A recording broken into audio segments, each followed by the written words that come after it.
The Pilgrims landed in Plymouth, Massachusetts in 1670. My family and I had the opportunity to visit the reconstruction of Plymouth colony back in 2023. It was really neat. We got to, there's a little place you can stand and look down through glass and see Plymouth Rock. There's a boardwalk over it.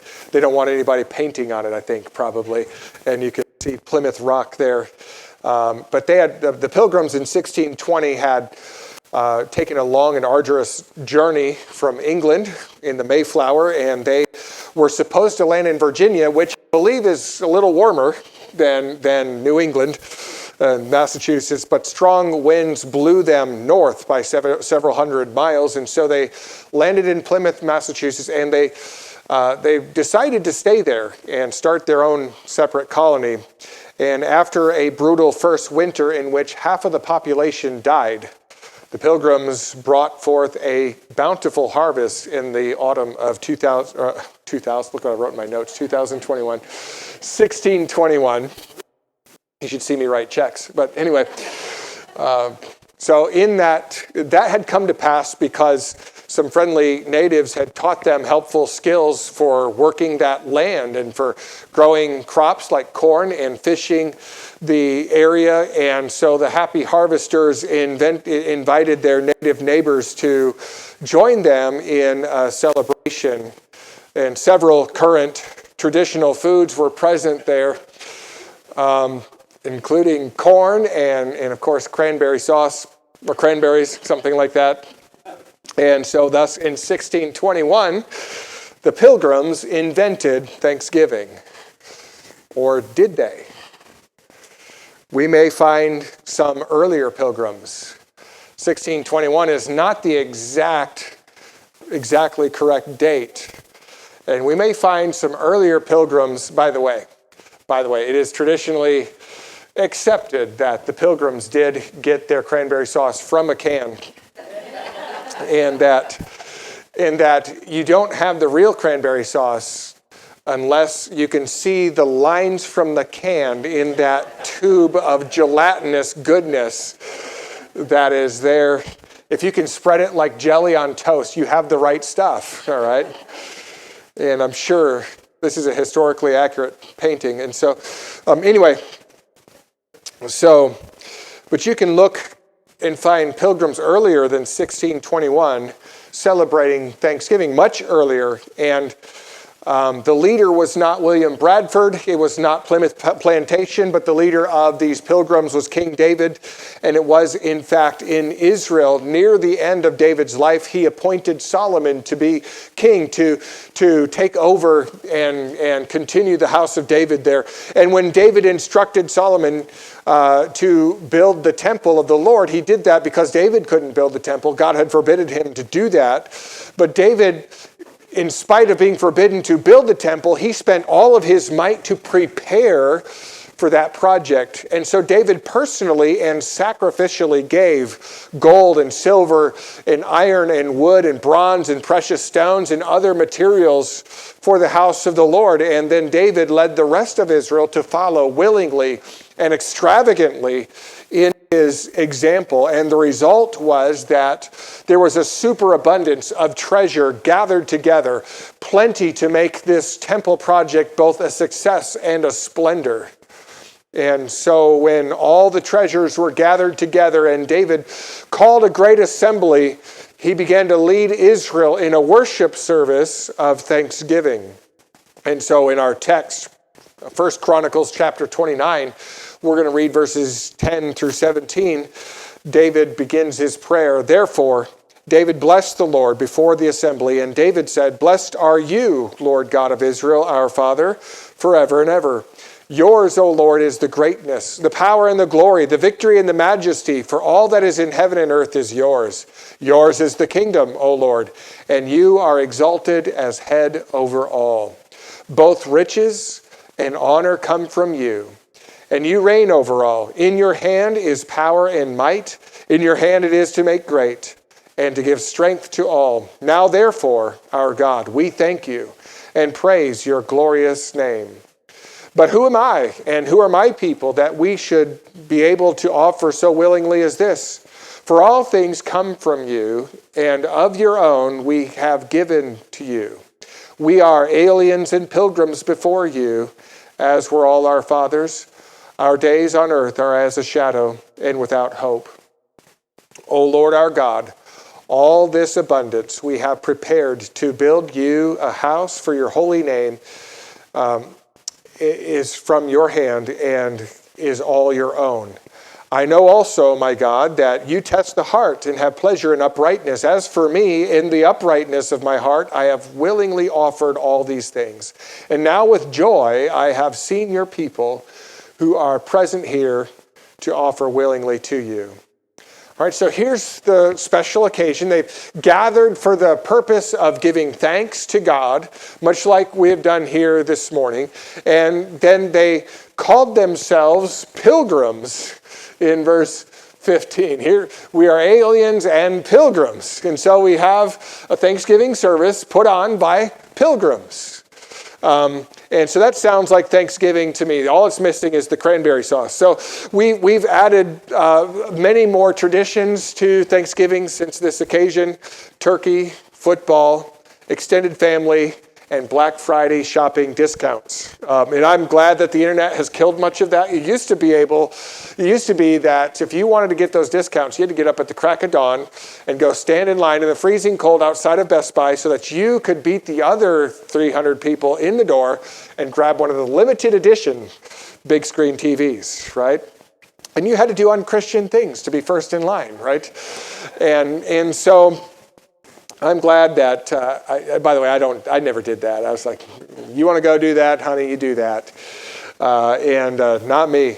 And now Amazon has killed that because they have like Black Friday starting the beginning of November, and you don't have to stand in line. You can in the commercial of the Lions game, you can text it in or send it in, and it's going to be there by Black Friday. It's going to arrive. If you order pajamas, you're going to wake up Friday morning with the Amazon guy like placing the last of it on your body and tucking you back into bed. That's how efficient they are. And so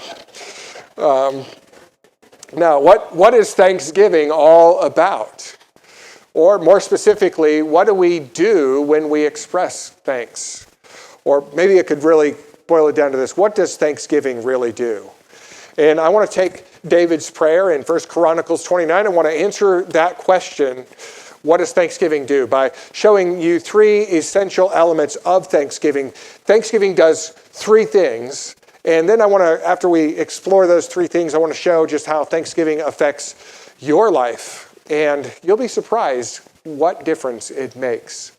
And so, what does Thanksgiving actually do? Well, first of all, Thanksgiving, first and foremost, it recognizes God. This is the essence of Thanksgiving. It does not see God just as a reality, as saying, well, God exists, but I'm not talking about merely recognizing that fact, but Thanksgiving recognizes God as the source of all blessing, all health and wealth and strength, and really everything good. Thanksgiving is like groping in the dark, seeing nothing, but then your hand finds that light switch on the wall and you flip that switch up and suddenly you see everything. Now, before you turned on the light, you saw nothing, but everything was still there. It wasn't that the stuff appeared when the light turned on, all right? It was there, you just couldn't see it. Now, with the aid of light, everything has entered your perception, even though it was already there.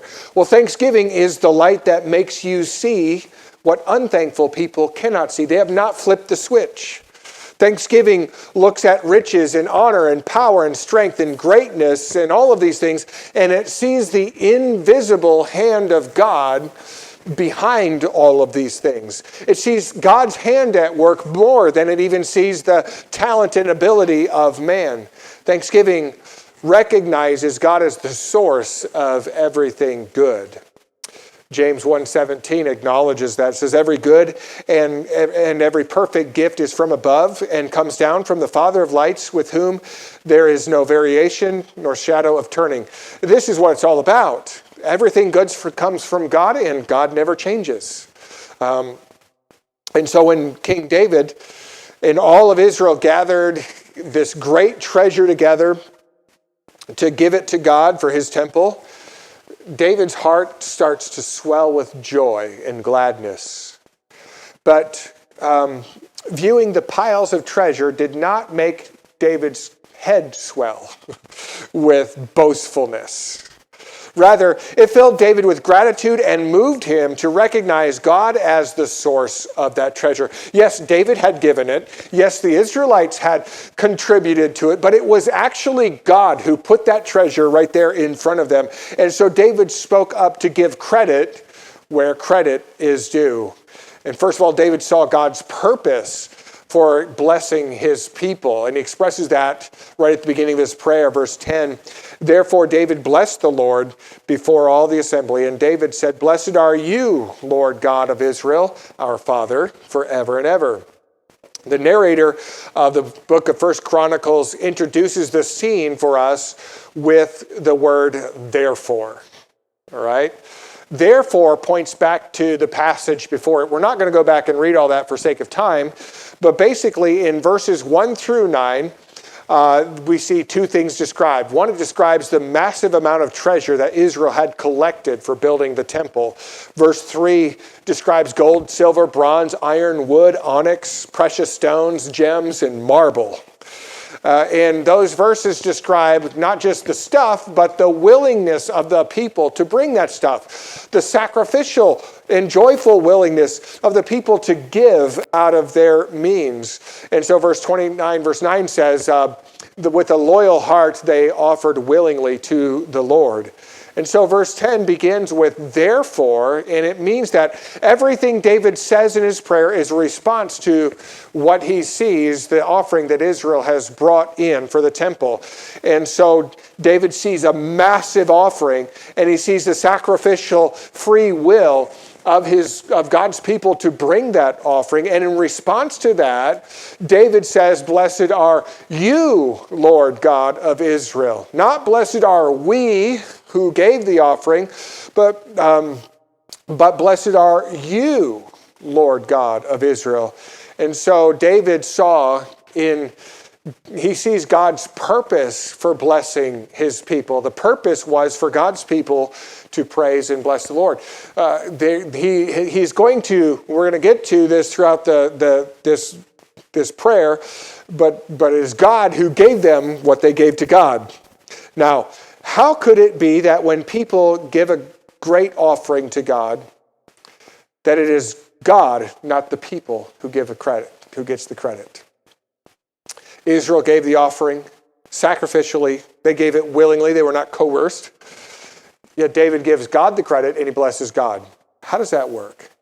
Well, secondly, David saw God's sovereignty in the blessings that he and Israel received. In verse 11, he says, "Yours, O Lord, is the greatness, the power and the glory, the victory and the majesty, for all that is in heaven and earth is yours. Yours is the kingdom, O Lord, and you are exalted as head over all. Both riches and honor come from you, and you reign over all. In your hand is power and might. In your hand it is to make great and to give strength to all." So God is sovereign, and David acknowledges this. God is sovereign in that he owns everything, and he rules over all things. Notice the word yours. He says this over and over again. Yours is the power, yours is the glory, the victory, the majesty, the kingdom. David has these things. David has victory and glory and majesty and a kingdom. He's the king of Israel. But he says, Lord, even though I have these things, they're really yours. Notice in verse 12 that both riches and honor, David has riches and honor, right? But he says both of these come from a source. Both riches and honors come, notice that word's from you. So in verse 11, you could sum it up by saying God owns. In verse 12, you could sum it up by saying God gives. God gives. In verse 10, you could say God is. And you could really just outline it that way. So notice those words, from you. All things, David acknowledges, are from you, from God. And the kingdom is God's, And so David would not be king if God had not made him king. Victory and majesty belonged to God. So David's mighty victories in battle, even the battle with Goliath, all those victories were not David's achievements, but they were God's gifts. Even the riches and the honor that enabled David and the Israelites to present a rich and honorable offering, even those come from God. Okay, so God gives physical blessings, but that doesn't take away from the fact that David was himself a great man, right? Well, think about it. David was strong and brave. He not only killed Goliath, but before that, he killed a lion and a bear with his bare hands. So I think Goliath was actually a step down in competition from that. To go unarmed against a bear and a lion is pretty big deal. David was brave and strong. David was what we might call a great man in his own right, correct? But not according to David. Look at what he says at the close of verse 12. He says, power and might, making great in your hand is power and might. In your hand it is to make great and to give strength to all. These things are in God's hand. In other words, God holds them. God controls them. And some people are stronger than others, and that strength is in God's hand and under God's control. And so you might say, well, I'm strong because I lift weights, or I work out, or yeah, but who gave you the ability to lift weights? Who decided that you would be born with 2 functioning arms? Or you could say, I have wealth because I have worked really hard and I've made sound financial decisions. Now, there is something to that, certainly, and I don't think I would speak against that. But when you consider ultimate causes, could you have spent your childhood as an orphan street child in Africa? And then worked hard at the job you worked at and made sound financial decisions? Or you could have been born in 19th century slavery and then worked 10 times as hard and gained nothing, no matter what kind of financial decisions you made. And so when you consider your strength or your health or your wealth or all of these things, you should keep in mind that all of those are in God's hand. And what you have came from there. He opened his hand and gave it to you or to me. Riches, honor, strength, wealth, all is from God. First, that's the first thing Thanksgiving does, is recognizes God. He is the source of everything good.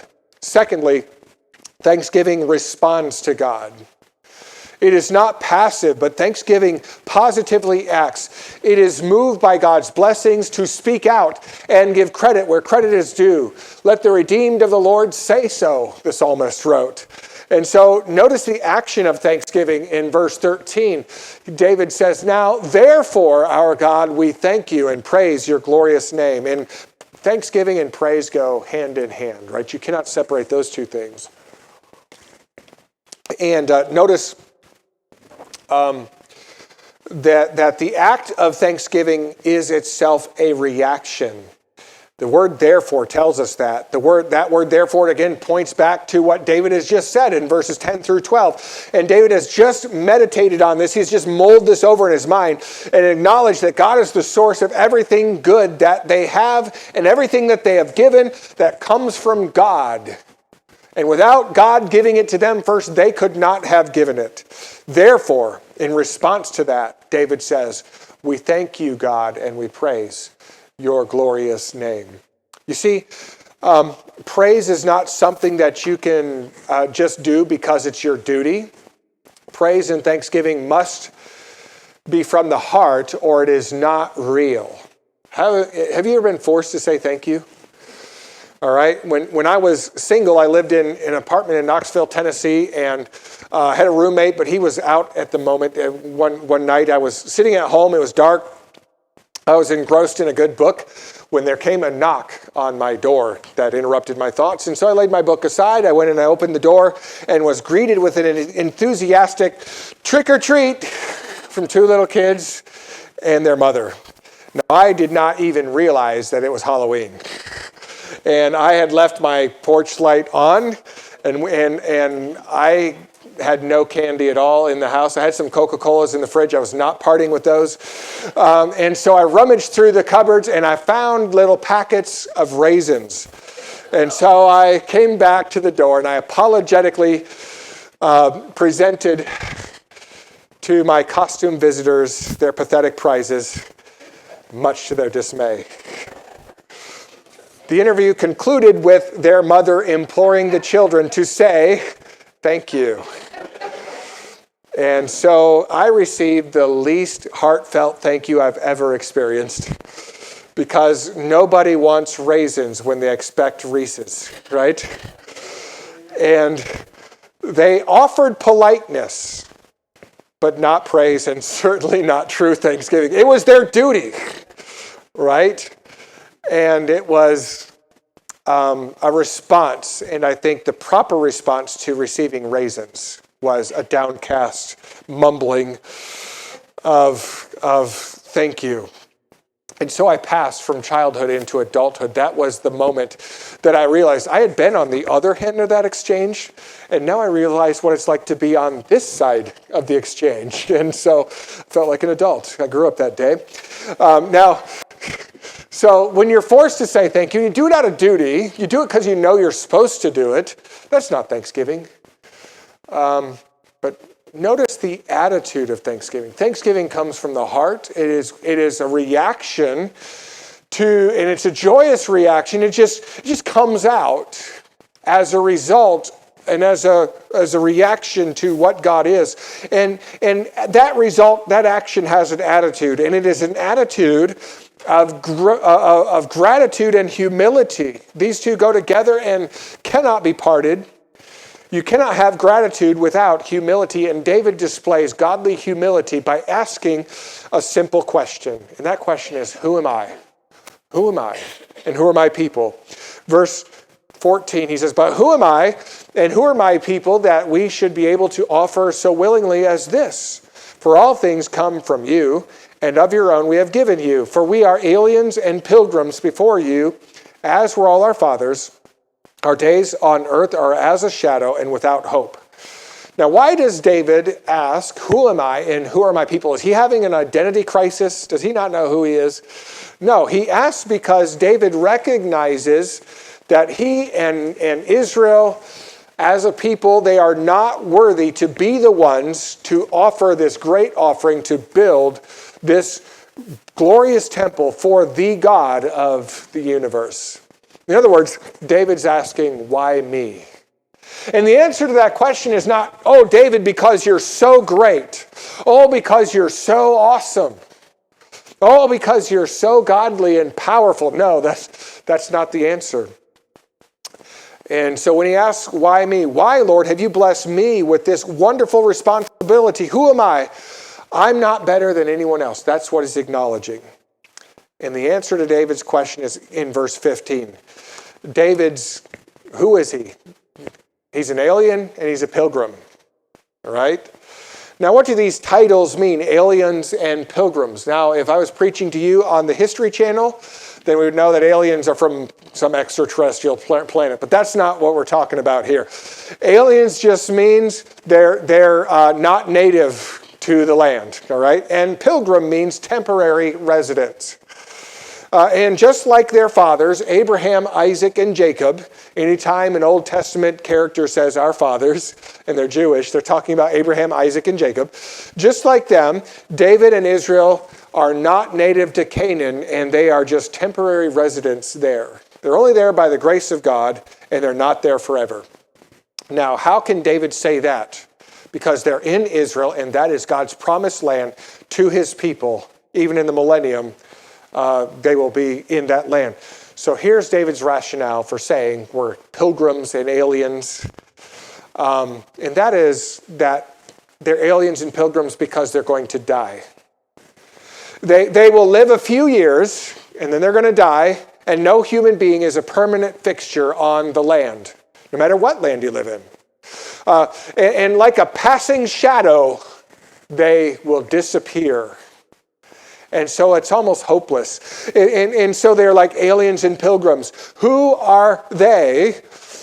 People like that, who are they to offer anything to God, to offer their time and their talents and their treasures? They're nobody. They're unworthy. They're unable. But God makes such aliens and pilgrims, and he makes much of them. And he makes great things with them. And so we continue in verse 16. O Lord, our God, all this abundance that we have prepared to build you a house for your holy name is from your hand and is all your own.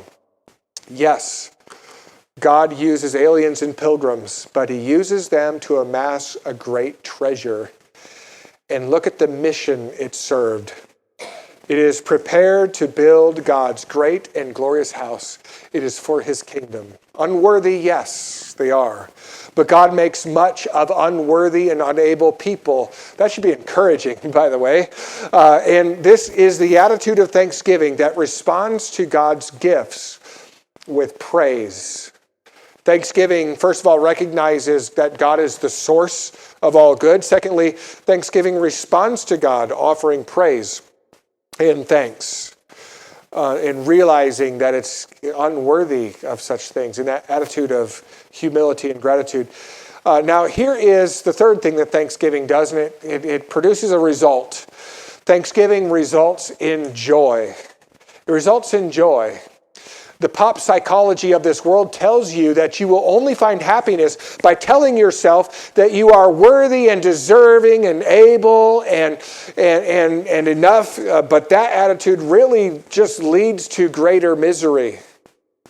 Rather than doing that, if you believe that you are unworthy and unable and that God is the source of everything good, and expressing that, you will find your heart filled with true joy.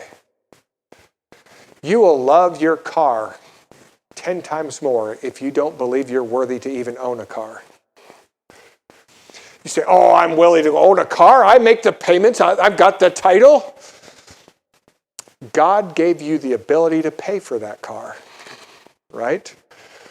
You will love your house so much more if you realize that you could be living in a brick kiln slave factory in Nepal, because they have them. And you weren't born here because you were better than those people, right?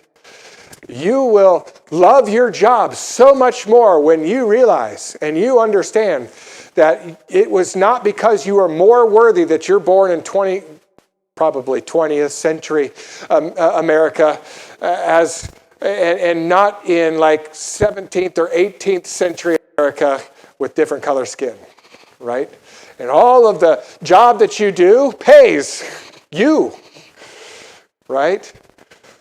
And when you begin to process that and understand that you're not more worthy than people that have it worse than you, and that God has been good, that results in joy. But if you walk around saying, I deserve better, you're going to be miserable. Just how it is. But the world will tell you to walk around saying, I deserve better.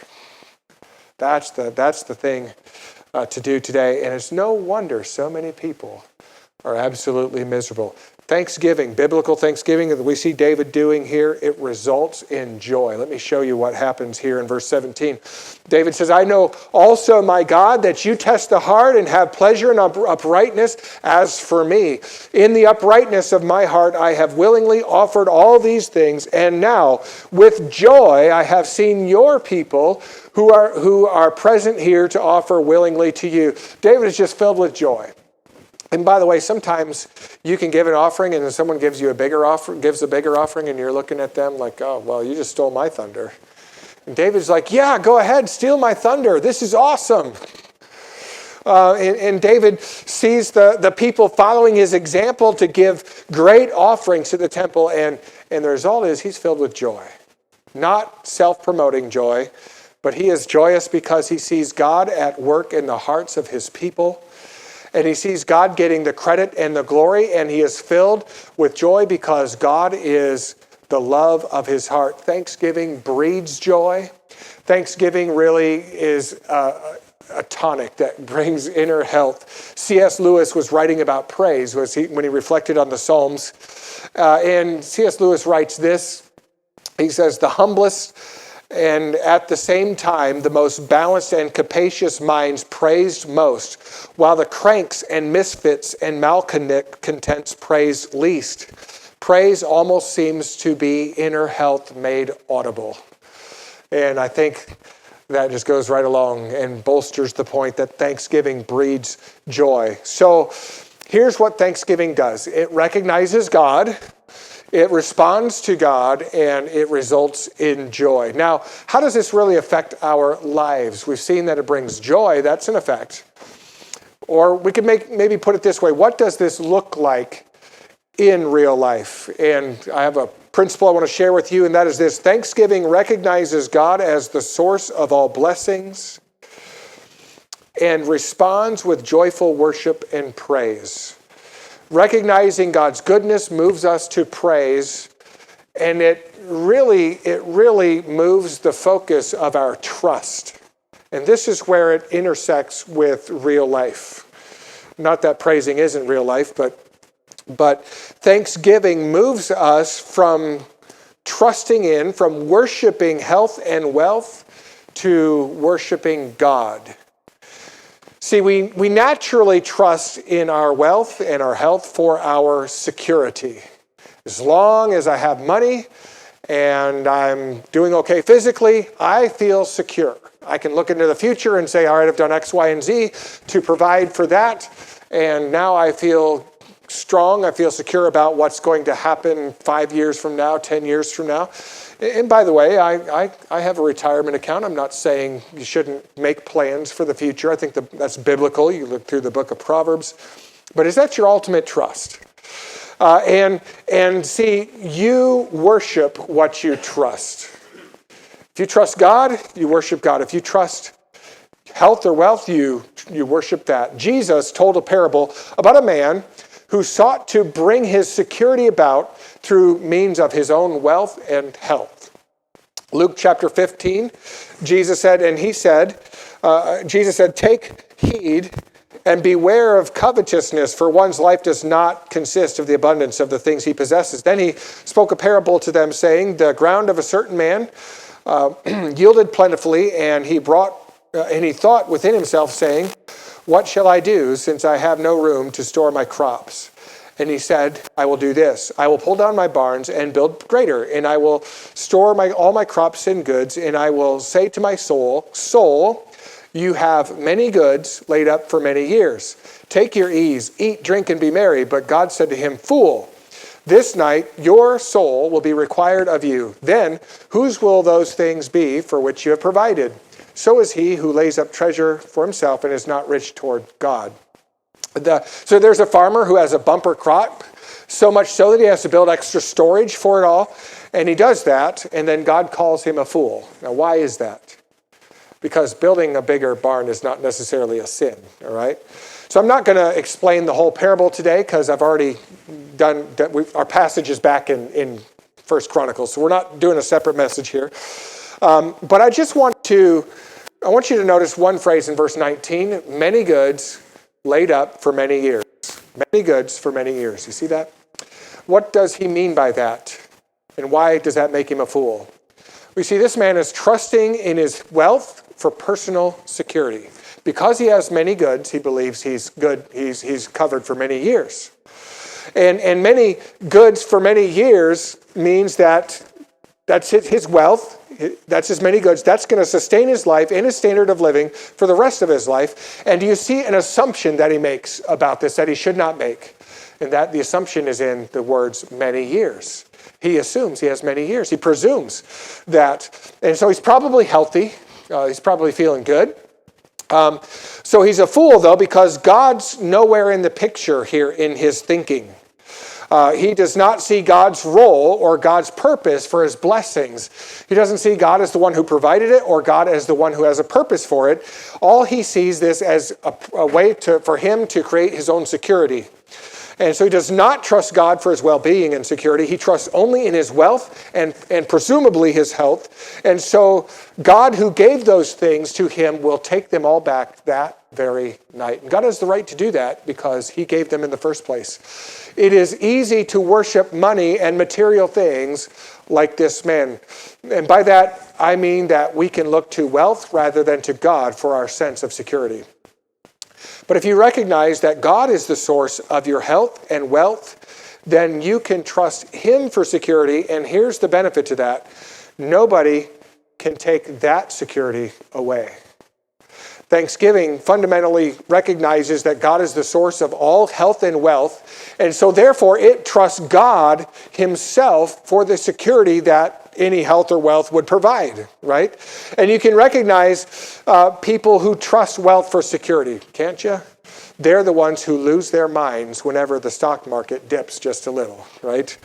It's easy to be eaten up with worry about how the bills are going to be paid. And by the way, I do not say this as some saintly observer that stands above the fray. No, this affects me, and I have to fight this struggle personally. But trusting wealth for security increases anxiety, does it not? And why does it do that? Because if your security is bound up in your wealth or in your health, guess what? That can be taken away, right? And so the joy of Thanksgiving moves us from worshiping health and wealth to worshiping God, because the joy of Thanksgiving in doing that wipes anxiety away. Jesus applies this parable to his disciples' lives in the next few verses. We're not going to read all that because we're familiar with the story, but Jesus fills this application with repeated commands against worry and anxiety. He says, do not worry, do not be anxious. And now that brings a problem because anxiety is something we feel. Fear is a thing we feel. How can Jesus command us not to feel something? You can't help how you feel, right? Well, wrong, because you see, we feel anxiety as a response to what we trust. Just like David felt Thanksgiving as a response to what he trusted.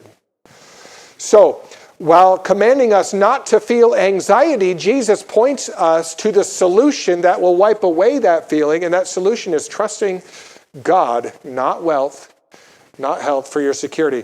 That's the very core of Thanksgiving, that is recognizing God. So, real quickly, Jesus gives 4 reasons to trust God and not be anxious, and this is how Thanksgiving destroys anxiety. We won't read these, but life is fuller than just what you eat. Life is more than food and clothing, so trust God instead of food and clothing.